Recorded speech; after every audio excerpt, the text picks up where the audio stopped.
Hello friends, वर्षा रेसिपीजमध्ये तुमचं मनापासून स्वागत करते। तर तुम्ही कधी पावट्याच्या दाण्याची भाजी केली आहे का? तर केली नसेल तर करून बघा। आणि आज मी तुम्हाला ह्या पावट्याचे दाणे आहेत तर त्याची भाजी आज माझ्या पद्धतीने मी तुमच्यासोबत शेअर करत आहे। तर ग्रेव्ही अशी कुकरला अगदी झटपट 5 मिनिटांमध्ये भाजी बनवली। तर कशी ते आपण बघणारच आहोत। तर आता बघा, ही भाजी अगदी तुम्ही बाजरीच्या भाकरीबरोबर किंवा चपातीबरोबर, ज्वारीच्या भाकरीबरोबर खूप छान लागते। आणि ही ग्रेव्ही भाजी तर अगदी 5 मिनिटांमध्ये झटपट अशी मी कुकरला बनवलेली आहे। तर चला मग आपण बघूया रेसिपी। तर आता हे पावट्याचे दाणे घेतलेले आहेत मी। बघा, पावटा किंवा आपली जी पापडी असते त्या पापडीचे जे दाणे असतात ना, तर ते दाणे मी इथे सोलून घेतलेले आहेत आणि हे पाव किलो प्रमाणामध्ये आहेत। तर त्यासाठी मी इथे मसाला म्हणजे वाटण काढलेलं आहे। तर खोबरं, कोथिंबीर, आलं, लसूण आणि खोबरं साधंच वाटण आहे, परंतु भाजी खूप चवदार होते। तर आता हे मी सगळं भाजून घेतलेलं आहे तव्यावर अगदी सोनेरी रंगावर। तर आता हे पावट्याचे दाणे धुवून घेतलेले आहे स्वच्छ पाण्याने आणि आता आपण हे वाटण मिक्सरला ग्राइंड करणार आहोत। तर पहिलं मी खोबरं, आलं, लसूण हे मिक्सर जारमध्ये घालून घेते आणि ते ग्राइंड करायचं आहे आपल्याला। तर कांदा वगैरे मी सगळं तेल टाकून भाजून घेतलेलं आहे। तर तुम्ही बघू शकता हे सगळं एकत्रच टाकते मी मिक्सर जारमध्ये। आणि ही भाजी मी आमच्या चौघांसाठी बनवलेली आहे, त्यामुळे थोडंसं वाटण असल्यामुळे मी सगळंच एकत्र मिक्सर जारमध्ये टाकते। तुम्ही हवं तर खोबरं, लसूण पहिले बारीक करू शकता, त्यानंतर कोथिंबीर आणि कांदा थोडं पाणी घालून बारीक करून घ्यायचं आहे। आणि खूप चवदार भाजी होती, फार काही टाकलेलं नाही आहे। तर एकदा नक्की ट्राय करून बघा। तर आता हे आपण मिक्सरला फिरवून घेऊया। तर आता मी मसाला बारीक केलेला आहे, तर तुम्ही बघू शकताय। तर आता आपल्याला चुलीवर किंवा पाट्यावरच्या भाजीची चव पाहिजे असेल तर तुम्ही हा जो मसाला आपण मिक्सरला ग्राइंड करतो तर तो अगदी बारीक पेस्ट करायची नाही आहे, तर थोडासा गरेदार असा ठेवायचा आहे, म्हणजे पाट्यावर वाटल्याची चव येते बघा। तर ही खास टिप्स आहे। आपण जर खूप मसाला बारीक केला तर त्याला चव लागत नाही, त्यामुळे हा मसाला आपण थोडासा गरेदार मिक्सरला फिरवून घ्यायचा आहे। तर आता इथे मी कुकर तापायला ठेवलेला आहे आणि कुकरमध्ये अगदी झटपट 5 मिनिटांमध्ये होते। दाणे शिजायला वेळ लागतात, काही वेळेला शिजले जात नाहीत, मग पोटाला वगैरे लहान मुलांचा त्रास होतो, त्यामुळे कुकरला अशी झटपट मी 5 मिनिटांमध्ये भाजी बनवणार आहे। ते पण दाणे असे मऊसूत शिजले जातात। तर मी पहिले उकडून किंवा वाफवून वगैरे घेतलेले नाही आहेत, डायरेक्ट कुकरला भाजी शिजायला टाकते। तर आता कुकर चांगला तापल्यानंतर त्यामध्ये आपण तेल ॲड करणार आहोत। तर 2 ते 3 मीडियम साईजचे तेल घालायचं आहे। तेल चांगलं तापल्यानंतर आपण फोडणी देणार। तर आता मी 5 ते 6 कढीपत्त्याची पाने फ्रेश अशी धुवून मी तेलामध्ये टाकलेली आहेत। त्यानंतर आपण जिरे आणि मोहरी टाकायची आहे, हाफ टीस्पून।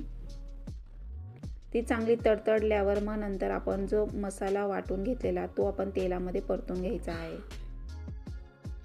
तर हा मसाला मी पहिले चांगला तेल टाकून भाजून घेतला होता। आता आपण थोडासा 1-2 मिनिटं तेलामध्ये मसाले टाकून परतून घेणार आहोत। तर मी सगळं मिक्सर जारमधला मसाला काढून घेते आणि खूप चविष्ट भाजी बनते। अगदी रस्सा भाजी तुम्ही भाकरीसोबत असं चुरून खाऊ शकता।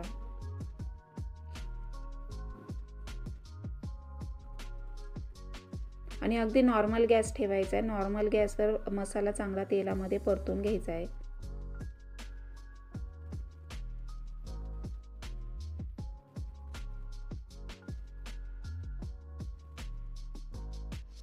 तर आता मसाला चांगला परतलेला आहे आणि त्यामध्ये आता मी मसाले ॲड करणार आहे।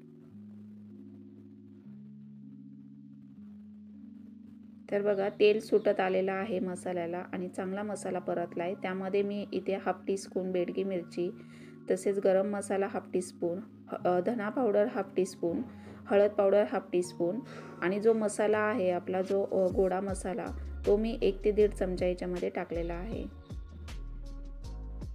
आणि गरम मसालाही थोडासा हाफ टीस्पून टाकायचा आहे। तर हे सगळे मसाले मी ॲड केले, त्यानंतर चांगला परतून घेतला मसाला। आता त्यामध्ये मी जे दाणे आहेत ते स्वच्छ धुतलेले पावट्याचे दाणे त्यामध्ये ॲड केलेले आहेत। तर हे पण चांगले मसाल्यामध्ये परतून घ्यायचं आहे. आणि असं पावट्याचे दाणे वगैरे म्हटलं तर मुलं कंटाळा करतात खायला, त्यामुळे अशा प्रकारे भाजी केली तर खरंच खूप छान चवदार बनते. आणि अशी ग्रेव्ही भाजी अगदी 5 मिनिटात कुकरला होते. तर आता हे मसाल्यामध्ये मी व्यवस्थित असे परतून घेतलेले आहेत दाणे. त्यानंतर इथे मी जेवढं पाणी लागणार आहे तेवढे ॲड करते. तर मी इथे जवळपास 1 ते 1.5 ग्लास पाणी ॲड करणार आहे, कारण मी ग्रेव्ही बनवणार आहे आणि आमच्या चौघांसाठी. तर ही चौघांसाठी भाजी मी करत आहे, त्यामुळे मी थोडं पाणी ॲड केलं आहे. तुम्हाला जर जास्त प्रमाणात करायची असेल, क्वांटिटी वाढवायची असेल, तर तुम्ही पाणी वाढवायचं आहे थोडं आणि मसालाही वाढवायचा आहे. तर ही चौघांसाठी भाजी पुरेशी आहे.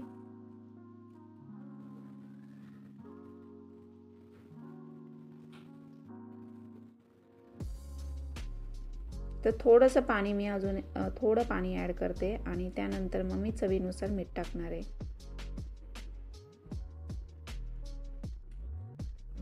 आणि शिजल्यानंतर तिला दाटसरपणा येतोच.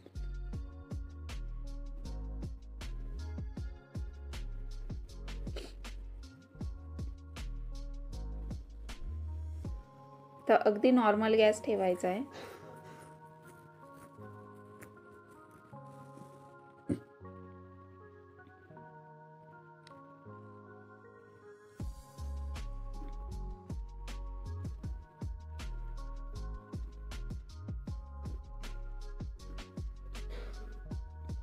आता यामध्ये मी पाणी ॲड केलेलं आहे आणि 1 ते 2 शिट्ट्या घेणार. तर 2 शिट्ट्यांमध्ये भाजी व्यवस्थित शिजली जाते आणि दाटसरपणाही देखील येतो.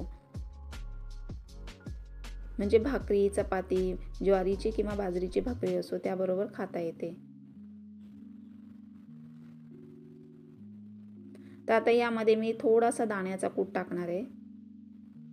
1 ते 1.5 चमचा दाण्याचा कूट टाकायचा आहे. तो पण आपल्याला मिक्स करून घ्यायचा आहे.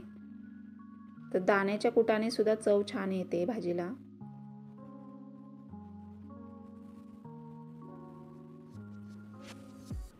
त्यानंतर आता इथे आपण खडा मिठाचा वापर करणार आहे. तर मी चवीनुसार इथे खडा मीठ घेतलेला आहे. अंदाजे टाकलंय थोडंसं, कारण मला खडा मिठाचाच अंदाज येतो आणि मी ते रस्सा भाजीला खडा मीठच यूज करते, त्यामुळे इथे खडा मिठाचा वापर केलेला आहे.